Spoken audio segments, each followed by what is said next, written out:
Hi കൂട്ടുകാരെ, പുതിയൊരു വീഡിയോയിലേക്ക് എല്ലാവർക്കും സ്വാഗതം. ഇന്നത്തെ വീഡിയോ നമ്മൾ ഡിസ്കസ് ചെയ്യാൻ പോകുന്ന ടോപ്പിക് 2026 ജൂലൈ 1 മുതൽ 30 വരെ കേരളത്തിൽ സെൻസസ് നടക്കാൻ പോകുന്നതാണ്. സെൻസസ് ഉദ്യോഗസ്ഥർ നമ്മുടെ വീട്ടിൽ വന്ന് നമ്മുടെ ഇൻഫർമേഷൻ കളക്ട് ചെയ്യുന്നതാണ്. വർക്കിംഗ് പീപ്പിൾസിൻ്റെ വീടുകളിൽ പകൽ സമയങ്ങളിൽ ആരും കാണില്ല. സോ അവരുടെ ഇൻഫർമേഷൻ കളക്ട് ചെയ്യാൻ സാധിക്കില്ല. അങ്ങനെയുള്ള സിറ്റുവേഷനുള്ളവർ അവരുടെ ഡീറ്റെയിൽസ് ഒരു ആപ്പ് വഴി അപ്ലോഡ് ചെയ്യാവുന്നതാണ്. നമുക്ക് എപ്പോഴാണ് ടൈം കിട്ടുന്നത് ആ ടൈമിൽ നമ്മുടെ ഡീറ്റെയിൽസ് നമുക്ക് അപ്ലോഡ് ചെയ്യാം. ജൂൺ 16 മുതൽ ജൂൺ 30 വരെയാണ് ഇതിൻ്റെ ടൈമിംഗ്. നമ്മുടെ ഡീറ്റെയിൽസ് ഈ ആപ്പിൽ അപ്ലോഡ് ചെയ്യുമ്പോൾ നമുക്കൊരു ID നമ്പർ കിട്ടും. നിങ്ങളുടെ വീട്ടിൽ സെൻസസ് എടുക്കാൻ വരുന്ന ഉദ്യോഗസ്ഥർക്ക് ഈ ID കൊടുത്താൽ മതി. നിങ്ങളുടെ ഡീറ്റെയിൽസ് ഈ ID ഉപയോഗിച്ച് ആ ആപ്പിൽ നിന്ന് അവർ കളക്ട് ചെയ്യുന്നതായിരിക്കും.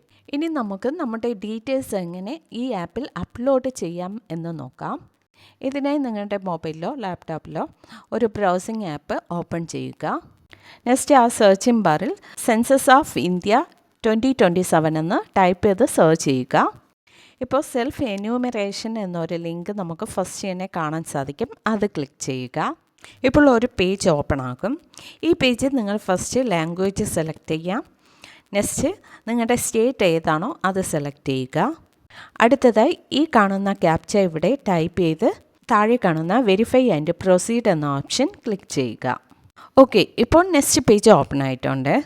ഈ പേജിലാണ് നമ്മൾ നമ്മുടെ ഡീറ്റെയിൽസ് എൻ്റർ ചെയ്യേണ്ടത്. നമ്മുടെ ഡീറ്റെയിൽസ് എല്ലാം എൻ്റർ ചെയ്തതിന് ശേഷം നമുക്ക് ഒരു ID നമ്പർ കിട്ടുന്നതാണ്. ഈ ID നമ്പർ നമ്മൾ സെൻസസ് എടുക്കാൻ വരുന്ന ഉദ്യോഗസ്ഥർക്ക് കൊടുക്കുമ്പോൾ നമ്മുടെ ഡീറ്റെയിൽസ് എല്ലാം ആപ്പിൽ നിന്ന് തന്നെ അവർ കളക്ട് ചെയ്യുന്നതായിരിക്കും. സെൻസസ് ഓഫ് ഇന്ത്യയുടെ സെൽഫ് എന്യൂമറേഷൻ ആപ്പിൽ നമ്മുടെ ഡീറ്റെയിൽസ് എങ്ങനെ അപ്ലോഡ് ചെയ്യാൻ സാധിക്കും, ഇതിനെക്കുറിച്ചാണ് ഇന്നത്തെ വീഡിയോ നമ്മൾ ഡിസ്കസ് ചെയ്തത്. ഓക്കെ ഫ്രണ്ട്, വീഡിയോ ഇഷ്ടമായാൽ മറക്കാതെ ലൈക്ക് ചെയ്യുക, ഷെയർ ചെയ്യുക, നിങ്ങളുടെ അഭിപ്രായം കമൻറ്റ് ചെയ്യുക. Okay, thank you.